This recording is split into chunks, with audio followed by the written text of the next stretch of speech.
pior de tudo é isso. Não achem que isso é poesia, embora eu goste muito de poesia. Mas não é poesia. Nós, de fato, amamos o egoísmo. Quando temos que confrontá-lo, é uma mutilação. Consideramos que ele é um traço da nossa personalidade, é o meu jeito de ser. É engraçado isso que a gente considera defeito como traço da nossa personalidade. É a mesma coisa que uma pessoa que não tivesse um braço e considerasse isso como um traço do seu corpo. Não é, é uma falta. Está integrado, pode viver perfeitamente bem assim, porque é mais fácil viver sem um braço do que sem uma virtude, com certeza. Mas não vamos dizer que isso é o normal é que você tenha o braço. Então o normal é que você tenha a fraternidade. Não assimile vícios como parte da sua personalidade. São aderências, elementos que você deixou grudado de uma maneira tal que agora cortá-los é mutilação. Mas não são você. Nenhum defeito teu é você. Não se identifique por defeitos. Eu sou uma pessoa muito desorganizada. Está perdido, não vai nunca reagir contra isso. Eu sou uma pessoa que nesse momento estou adoecendo de desorganização, mas isso não sou eu. Eu sou uma pessoa que estou adoecendo de descontrole da minha cólera, mas isso não sou eu. Não caia na armadilha de se identificar com defeitos. Por definição, nenhum ser humano é constituído por faltas, mas por plenitudes, por vazios, mas por espaços preenchidos, preenchidos por valores. Não tome defeitos como parte do teu corpo físico nem metafísico. Declaração dos Direitos Humanos, primeiro artigo, eu peguei só um trechinho dela para vocês. O que diz o primeiro artigo da Declaração dos Direitos do Homem? Os homens, etc, etc, etc, os homens são dotados de razão e de consciência e devem agir uns para com os outros em espírito de fraternidade. Eles têm razão, os homens são dotados de razão e de consciência, só que não usam, mas que são. Uma vez que eles usem isso, eles naturalmente serão seres fraternos. Um exemplo que eu uso muito, que alguns de vocês talvez conheçam. Você tem dinheiro no bolso, está morrendo de fome, mas não tem consciência de que tem dinheiro no bolso. Entra dentro de um mercado, comida para todos os lados, você morrendo de fome. O dinheiro está no bolso, mas você não sabe. O que vai acontecer contigo? Vai morrer de fome com dinheiro no bolso. Não é assim? E nós vamos morrer de ódio, de conflito, de separatividade com a fraternidade no bolso. Porque não temos consciência dela. Ter alguma coisa e não ter consciência é a mesma coisa que não ter na prática. Consciência é luz. Percebam, Platão ele falava uma coisa... Aliás, é impressionante como é que a filosofia torna coisas simples e banais da vida tremendamente educativas e poéticas. Platão dizia, a visão é um sentido diferente de todos os outros. Porque para você ouvir, você só precisa ter o aparelho auditivo funcionando e um som. Para você tocar, você precisa ter a pele intacta e um objeto. A visão, você não precisa ter apenas o olho intacto e o objeto para ser visto. Você precisa da luz. Percebem? Estava na beira da praia em João Pessoa uma vez, a minha queridíssima João Pessoa, aquele pôr de sol maravilhoso, de uma hora para outra, puf, anoiteceu. Eu tinha certeza, tudo estava lá. O céu estava lá, o mar estava lá, a areia estava lá, só que eu não enxergava mais nada. Porque entre o meu olho, que era perfeito, e os objetos que estavam ali, não havia luz. Luz é consciência. A luz faz com que aquilo que você tem em potencial passe a ter de forma real. Portanto, a Declaração dos Direitos do Homem tem razão. A gente é dotado de razão e de consciência, mas estão ambas no bolso. E, portanto, não conseguimos nos relacionar uns com os outros com espírito de fraternidade. Vocês vão dizer, não, a razão a gente tem consciência. Será que tem? A razão a gente sabe usar. Será que sabe? Não, não sabe usar nem a razão. Somos sofistas. Sofistas. Porque uma razão que é orientada por um princípio moral sólido, por valores sólidos, ela é como uma equação matemática exata. Ela não se inclina a favor das tuas paixões. A gente chega para a nossa razão e diz, dá um jeito de provar que quem está certo sou eu. E ela cria um sofisma, uma equação toda torta para provar no final que você está certo. Eu costumo brincar e digo que a nossa razão é que nem torcedor do Flamengo escrevendo a história do Vasco. Ele nem começou a escrever a primeira página, mas ele já sabe qual é o epílogo do livro. Ele vai concluir que sempre foram os pernas de pau. Não é isso? E aí ele vai catar fatos para fundamentar essa visão, que para ele já está evidente desde o primeiro passo. Nós, seres egoístas até a medula, como é que nós fazemos com a nossa razão? Vai lá e recolhe dados para provar que eu estou certo. O que a coitada da razão pode fazer nessas condições? Nós somos sofistas, não sabemos usar nem a razão. Que somos muito pouco intuitivos para saber utilizar a consciência. Então, logicamente, a fraternidade fica em espírito, não chega a ser concreta, fica obscurecida, num plano de potencialidades não realizadas. Mas o que a declaração diz é verdadeiro, que deveríamos, se usássemos todo o aparato que está no nosso bolso, nós seríamos fraternos. Não tem nem jeito, gente, é matemático. Se usássemos, seríamos fraternos. Porque não é a mesma coisa que eu te provar que essa fruta é venenosa e mata. Se eu provar para você, automaticamente você não come mais. É uma imposição lógica e evidente. Contra os fatos não há argumentos. Portanto, se a fraternidade fosse um fato para mim, eu teria que ser fraterno. Mas não, para mim é uma conversa mole, eu não a vejo. Ela é meramente uma teoria da qual todo mundo fala e ninguém vive. Nós nem sequer acreditamos nela. Dúvidas até aqui? Vocês estão com umas carinhas que eu não sei se eu estou sendo chatérrima. Eu sei que eu sou chatérrima de qualquer forma, mas... Nenhuma dúvida? Apesar de chatérrima, eu espero que vocês levem alguma coisa. Porque às vezes a chatice também é necessária para imprimir certas verdades na nossa alma, né?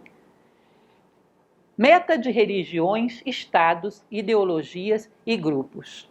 Recordo que essa Helena Blavatsky, que eu falava para vocês ainda há pouco, quando ela começa a escrever, quando ela começa a falar, porque o princípio fundamental do que ela pretendia era a fraternidade, a ideia dela era formar um núcleo de fraternidade universal. As pessoas chegavam, ela mesma relata isso, diziam, lá vem você com essa conversa fiada. Todo mundo está falando isso desde que o mundo é mundo. Toda religião fala disso, todo político fala disso. Tem razão. Essas pessoas que diziam isso para ela têm razão. Agora, ela querer formar um núcleo de fraternidade também tem razão. Isso parece a história do Tancredo Neves, que vocês devem conhecer. Essa piada mais velha do mundo que eu conto em 9 entre 10 das minhas palestras. Vocês não conhecem a história do Tancredo Neves? Era um político muito experiente, né? Disse que em uma ocasião uma empresa queria construir um estacionamento no lugar de um parque público no centro de Belo Horizonte. Ele, governador do estado, as coisas acabavam batendo nele. Aí chegou lá a empresa, olha, governador, é difícil, a gente já falou com o prefeito, ele não entende, a gente veio falar aqui com o senhor. Essa é uma região altamente ocupada por escritórios, as pessoas às vezes têm que vir de longe andando, não tem onde deixar os seus carros. É uma dificuldade, uma tortura, todo mundo chega atrasado, as pessoas ficam estressadas. Esse é um lugar super pouco ocupado, a gente vai criar um edifício de estacionamento, isso vai beneficiar todo mundo. Aí ele chegou para essa empresa e disse, você tem razão.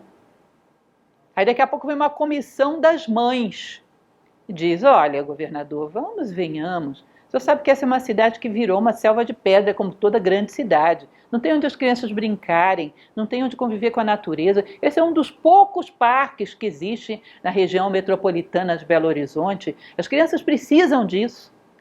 Aí ele vira para essas senhoras e diz, vocês têm razão. Aí o assessor dele, que estava assistindo a história toda lá no fundo, quando todo mundo vai embora, ele chega e diz, olha, governador, o senhor está sendo incoerente. Porque os empreiteiros vêm e falam, o senhor diz que eles têm razão, as mães vêm e falam, e o senhor diz que eles também têm razão, o senhor está sendo incoerente. Aí ele vira para o assessor e diz, você também tem razão. Ou seja, de uma certa maneira, todo mundo tem razão. Há que saber ver o lado correto de todas as coisas. Então podemos ver que mesmo aqueles que fracassaram tinham razão ao querer buscar a fraternidade. Aqueles que estão desencantados, dizendo que todo mundo fala essa mesma lenga-lenga, têm razão por estar desencantados, porque está todo mundo fracassando. A gente teria que tirar uma verdade de tudo isso. Aprender daqueles que se desencantaram para continuar lutando, porque não há como abrir mão, é uma questão vital. É a mesma coisa que as minhas células desistirem de trabalhar para o meu corpo, cada uma resolver trabalhar por si. Isso é um câncer. Então é uma questão de vida ou de morte. A gente não vai desistir de compor a humanidade, mas que muita gente já fracassou, é bom a gente saber, para não bobear com esse inimigo. Desenvolver uma estratégia mais apurada. E todos aqueles que tentaram uma certa dose lograram. E essa certa dose pode ficar como aprendizado para a gente. Então, políticos falam de fraternidade, religiões, todas elas nos seus primórdios, falam de fraternidade nos seus livros sagrados, movimentos, ideologias de todos os tipos. O grande poeta Kabir se converteu a todas as religiões monoteístas semíticas da época para depois dizer, são todas conciliáveis. Foi judeu, foi islâmico, foi cristão e diz, é tudo conciliável, tudo fala da mesma coisa. Tentou, não deu. Muito tempo depois vem lá um Ramakrishna, um Vivekananda, mesma coisa, todos os caminhos levam numa mesma direção. Tentaram, foram até um certo ponto, não deu. Helena Blavatsky queria formar um núcleo de fraternidade universal, tentou, foi até um certo ponto, mas não chegou ao ponto que ela sonhava. Vamos continuar lutando, vamos chegar até um certo ponto. Tudo isso vai somando, um dia a taça estará cheia lá no futuro. E o dia que a taça estiver cheia, um gole dela foi a nossa tentativa. É assim mesmo, disso se trata. Mas não podemos desistir nem nos desencantar. A ideia do Estado, de que Platão inclusive fala na sua República, é que o verdadeiro pai e mãe teu, a tua verdadeira origem comum, é a terra de onde você nasceu, é o teu Estado. E que, portanto, nós deveríamos nos considerar todos aqueles que vivem na terra como irmãos. Todos aqueles que vivem sob um Estado como irmãos. Acontece que isso é uma definição muito bonita. Somos filhos da polis, do Estado. Só que o Estado, que é feito por seres humanos, e seres humanos que não são tão fraternos assim, ainda estão procurando, como todo mundo, não consegue harmonizar as pessoas, só amontoa as pessoas. E ser fraterno não é estar do lado. Ser fraterno é estar harmonioso com aquele que está do lado. Senão todo engarrafamento seria uma grande lição de fraternidade.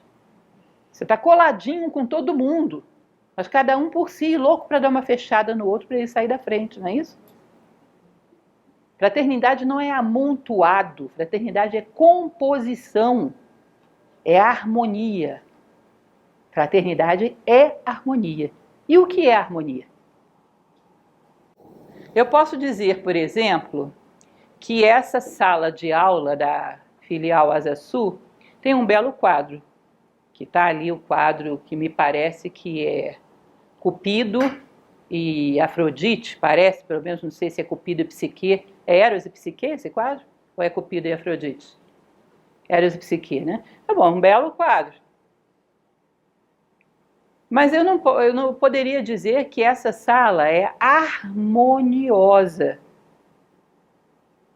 Quando eu digo que essa sala é harmoniosa, o que eu estou falando?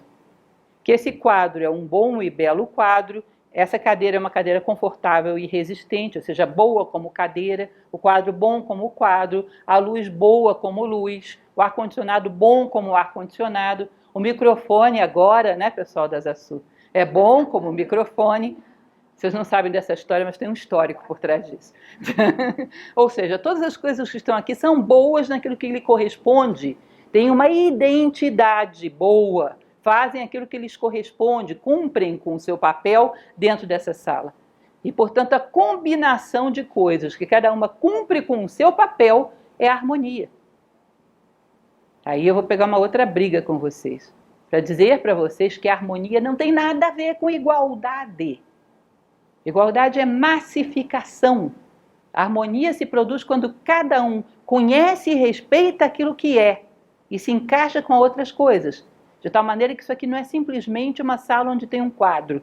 Isso é uma sala de aula, onde todas as coisas estão harmoniosas.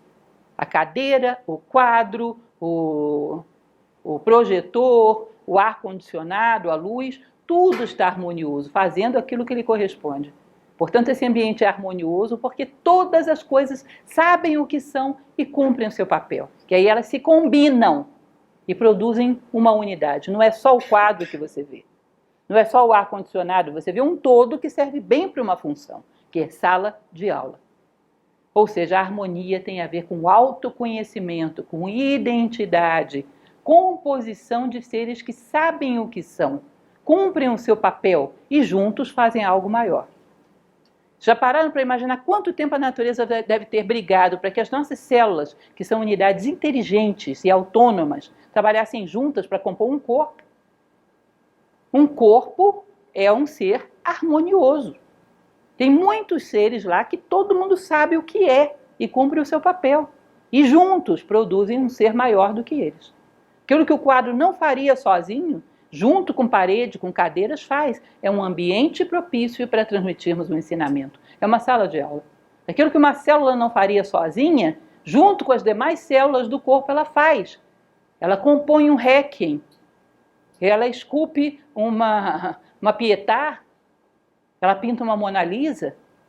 Esse é o potencial do todo, o potencial da harmonia. E parece que a natureza agora vai ter que levar muito mais tempo para que os seres humanos também possam compor um todo maior, que é a humanidade. Sabe-se lá que potencial deve ter isso? Uma célula sozinha não compõe Requiem. Um corpo compõe. E uma humanidade junta, será que compõe o quê? Você imagina o tamanho da grandeza das obras que podem surgir daí? Porque a diferença entre o que uma célula faz e o que um Mozart faz, um ser que é feito de células, mas ele não é um amontoado de células, ele é a harmonia de células, que produzem um que é capaz de compor um Requiem. E a humanidade, como um, será que é capaz de compor o quê? Vocês imaginam o tamanho das obras que tem aí em potencial? O tamanho dos Requiems que tem aí escondido na manga da humanidade? Então, esse é um elemento muito interessante. Descobrir que a harmonia tem a ver com identidade, com individualidade, com conhecimento e respeito por si próprio. Conhece-te a ti mesmo, é a base da harmonia. Não é curioso e interessante isso? Alguns elementos, né? Para que a gente possa saber o que está por trás da ideia da fraternidade. Fraternidade é harmonia e harmonia é identidade. É o que está aí. Fraternidade depende da identidade e não da igualdade. Que briga feia, hein? Com o que eu estou brigando aqui? Com a Revolução Francesa. Égalité, fraternité e liberté. Alguma coisa errada aí, porque igualdade e fraternidade não combinam bem. Eu acho que eu vou fazer um questionamento filosófico da Revolução Francesa. Tem uma francesa aqui, ela vai querer me colocar na Bastilha. Alguma coisa mal contada aí. Nós já vimos que fraternidade tem a ver com harmonia. E que igualdade, de fato, é uma coisa meio fantasiosa. Não existe nem é desejável, diria Aristóteles. Já vamos falar sobre essa máxima da Revolução Francesa. Fraternidade é diferente de caridade e de solidariedade. Vocês entendem? Muito diferente. Caridade e solidariedade é uma coisa que você percebe pelos atos, por aquilo que se faz. Fraternidade é um estado de espírito. Que ainda que a pessoa não tivesse se movido da cadeira a vida inteira, se ela sente a humanidade como irmão, ela é fraterna. Não é pelo que ela faz, é pelo que ela é. A fraternidade é como se fosse o espírito, que na prática vai gerar atos caridosos, atos solidários. Mas ainda que não tivesse feito ato nenhum, por alguma coisa que o imobilizou em cima de uma cama, ele ainda assim não deixa de ser fraterno. Que é a maneira como ele sente a si próprio, sente o mundo. Fraternidade está no campo do ser. Enquanto que caridade e solidariedade estão no campo do fazer, de obras. Fraternidade é um ingrediente básico para que a caridade seja legítima, para que a solidariedade seja desinteressada. Vocês já devem ter ouvido falar que no Brasil existe uma série de legislações que foram criadas para poder evitar que determinadas iniciativas filantrópicas virassem iniciativas pilantrópicas. Porque isso era usado para tudo que vocês possam imaginar. Isenção de imposto de renda, eleição de político muito pouco honesto. Enfim, existem todas as possibilidades que vocês possam imaginar por trás desse campo de ação social. Quem trabalha com isso sabe que isso é árduo. Existem muitas formas de manipular esse tipo de ação. Então, às vezes, você pode ter uma pseudo-caridade, pode ter uma pseudo-solidariedade. Se por trás não tem a fraternidade, elas são pseudo-caridade e pseudo-fraternidade. Uma das polêmicas que existe dentro da sociedade, por exemplo, é telemarketing. E, às vezes tem empresas que são criadas para pedir ajuda para entidades que ficam com 70%, 80% da ajuda que captam, vai 20% para a entidade. Vocês não conhecem essa polêmica que existe por trás disso? Uma polêmica legal enorme, que bate em cima desse tipo de coisa que existe de fato. Ou seja, caridade e solidariedade, se não tem por trás um espírito fraterno, é uma fachada. E pode ser uma fachada que encobre coisas que não são exatamente o que a gente esperava encontrar. E a fraternidade é um estado de ser, e independe de fatos. Portanto, ela é muito mais sutil e muito mais profunda. A fraternidade é a única capaz de entender a vida. O que será que eu quero dizer com isso? Nós temos uma série de valores que servem como ferramentas para a gente fazer certas coisas. A inteligência, a razão, por exemplo, servem para a gente analisar e compreender os detalhes das coisas. Agora, parem para imaginar a ideia da análise. A razão, para poder entender, ela trabalha com análise. Ou seja, ela divide, ela fraciona, ela segmenta. Ela vai ver como é que funciona um pedaço, o outro pedaço. Se eu vou estudar essa cadeira, eu vou primeiro estudar o plástico, depois a forma, depois por que ela foi feita com essa forma. Vou dividir, vou fragmentar, vou analisar pedacinho por pedacinho, não é assim? Ou não? Você vai entender um objeto, por exemplo, essa cadeira que eu peguei como exemplo. Você vai dizer, ela é pequena, ela não é grande, ela não é média, não é infinitesimal, ela é pequena. Você exclui tudo aquilo que ela não é. Ela é branca, ela não é vermelha, não é rosa, não é azul. Você vai fragmentando, tirando aquilo que ela não é. Para entender um corpo humano, você estuda o quê? O esqueleto, aí sistema digestório, sistema neuronal, sistema não sei o quê. A razão disseca para entender. Entendem que esse é o modus operandi da razão? Ela disseca, ela analisa. Isso não é mal. Mas acontece que tem uma coisa que é importante que vocês percebam. A vida, se você a disseca, você a mata. Pega um ser vivo e vai dissecá-lo para você entender. Você tem um ser morto. A vida só pode ser entendida se ela está una. Você corta um ser vivo ao meio, ele não é mais um ser vivo. Você não está mais estudando a vida. Você está estudando a morte. E a única que é capaz de trabalhar compreendendo a unidade é a fraternidade. Portanto, a fraternidade é a virtude que nos permite entender a vida. A vida vem de fusão harmoniosa de diferenças. A fraternidade é capaz de entender isso. Qualquer outra ferramenta entende as coisas cortadas em pedaços. As coisas juntas, quem entende é a fraternidade. A intuição humana armada de fraternidade é capaz de entender a vida, de promover a vida e de trabalhar pela vida. Por isso, a fraternidade é a maior advogada da vida que existe. Percebem? A fraternidade amplia a nossa inteligência, porque através da razão sabemos dos pedaços das coisas. Através da fraternidade sabemos das coisas unas e vivas. Portanto, ela nos dá um outro aspecto das coisas que só a razão não daria. Inteligência não é composta só de razão. A razão divide, a intuição une, que a intuição tem como ferramenta a fraternidade. Ou seja, a fraternidade é amiga da vida, é aliada da vida e é a única capaz de compreendê-la e trabalhar por ela. A razão disseca, separa, compreende pedaços. Recentemente eu comentava aqui com vocês, acho que nesse mesmo ciclo, na última palestra, eu conversava com uma pessoa que trabalha nessa área de biomimética, que é uma área muito nova. Eu fiquei impressionada com isso, porque achei muito interessante. Nunca tinha ouvido falar nisso na vida. O que é a biomimética? É uma pessoa que estuda determinadas coisas da vida para poder ver como é que a vida se organiza e tirar dali um sistema que pode organizar qualquer outro conjunto. Entende? Por exemplo, você é um empresário. Tem uma empresa que todo mundo está brigando com todo mundo. Você quer harmonizar a tua empresa. Será que teria sentido você estudar como é que o corpo harmoniza as células dentro de você? Esse aprendizado, será que te ajudaria a harmonizar a tua empresa? Diz que sim, que a vida tem receitas fantásticas de harmonia. Se a gente quer promover a harmonia num conjunto, você pode estudar outro que está harmonizado, pegar dali as leis e aplicar aqui, que funciona. Como diz lá o Caibalion egípcio, o que é acima, abaixo. Se você extrai as leis gerais de uma coisa que está dando certo, aplica em outro conjunto, é provável que dê lá também.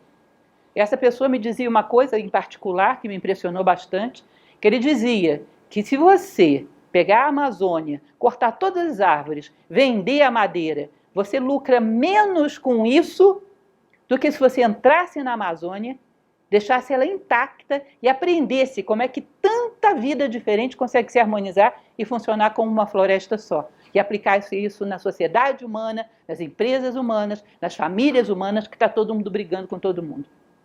Aprender uma lição de unidade com a Amazônia daria mais lucro físico para a humanidade, do que cortá-la e vender a madeira. Porque ela tem ensinamento de harmonia muito forte. É uma riqueza de uma diversidade biológica fora do comum. E todo mundo vive em conjunto. E todo mundo vive. Nenhuma espécie trabalha para extinguir a outra, tudo se retroalimenta. O aprendizado disso daria mais lucro para a humanidade do que cortar e vender a madeira. Vocês entendem isso? Não é curioso? Significa que eu posso aprender da harmonia num conjunto que sabe fazê-la e aplicar em qualquer outro. Ou seja, a fraternidade nos permite aprender com a vida, respeitar a vida, promover a vida. Sem ela, não entendemos. Sem ela, vamos cortar a madeira. Quem é capaz de penetrar na floresta e aprender dela é um cidadão fraterno. O cidadão egoísta vai lá e corta tudo. E temos menos uma possibilidade de aprendizado no mundo, menos vida. Sempre dissecando. Inclusive dissecando a sua própria vida psicológica, espiritual e moral. É um monte de fragmentos, não é um homem só. Agora, a fraternidade depende vitalmente, sem churumelas, sem conversa fiada. Ela depende da vitória progressiva sobre o egoísmo. E isso não é uma obra fácil. Temos que entender o egoísmo, temos que aceitar vê-lo dentro de nós e temos que lutar contra ele diariamente, fazer disso um processo de vida. Fraternidade depende progressivamente da vitória sobre o egoísmo. É como se você tivesse um espaço onde a treva está lutando contra a luz e o espaço é limitado. A luz só avança se a treva diminuir, não tem jeito. A fraternidade depende da vitória sobre o egoísmo. Você tem que entendê-lo, vê-lo, identificá-lo dentro de si e travar uma batalha séria. Se algum de vocês tiver a oportunidade, eu tenho lá no YouTube uma palestra que é sobre a evolução segundo a tradição oriental, que fala de como a tradição Zen, através de 10 bolinhas de nanquim, explica a evolução do homem. Começa com o homem vendo que ele tem um touro dentro de si, levando aquele susto. É o touro do egoísmo. E depois o resto da história toda ele tentando lidar com aquele bendito touro. Mas o primeiro susto, que é ver que tem um touro dentro de nós, é essencial, é o começo da batalha. Você tem que ver o touro dentro de você, tem que ver o egoísmo.